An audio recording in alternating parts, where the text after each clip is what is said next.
The rescue team's hearts pounded as they approached the remote farm, the tip about a neglected dog lingering in their minds. Could it be true? Was it really him?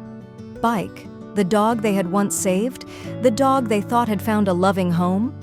When they reached the dilapidated barn, they saw him, Beike.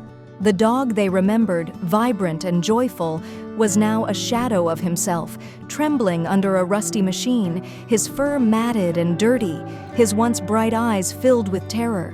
His leg, bruised and raw, glistened with fresh wounds. "Beike, it's okay. We're here now," one rescuer whispered, but the dog only snarled, his body stiff with fear.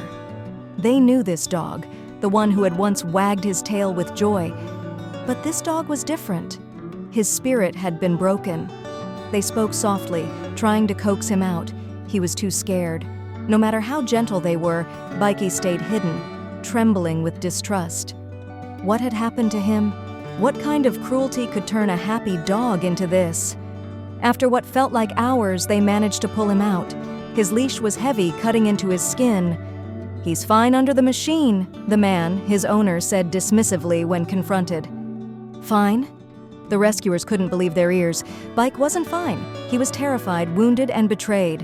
Ignoring the man's protests, they took Beike, not looking back. At the shelter, they gently removed his leash, the weight of it too much for his frail body. They fed him by hand, hoping to heal not just his wounds, but his broken trust. But the road ahead seemed bleak. He refused food, his spirit all but gone. By the second day, they began to fear the worst. Was Beike too broken to heal? Was the damage irreversible? But then, something changed. Beike sniffed at the food they offered, and for the first time, he ate. Slowly, cautiously, but he ate. A flicker of hope. Could he trust again? As days passed, Beike's wounds healed, but his heart was slower to mend. He flinched at every touch, eyes clouded with fear. Then came a visit from his former owner, demanding Beike back. The rescuers' hearts raced, but the doctor stood firm. Beike was no longer his. Beike belonged to the ones who loved him now.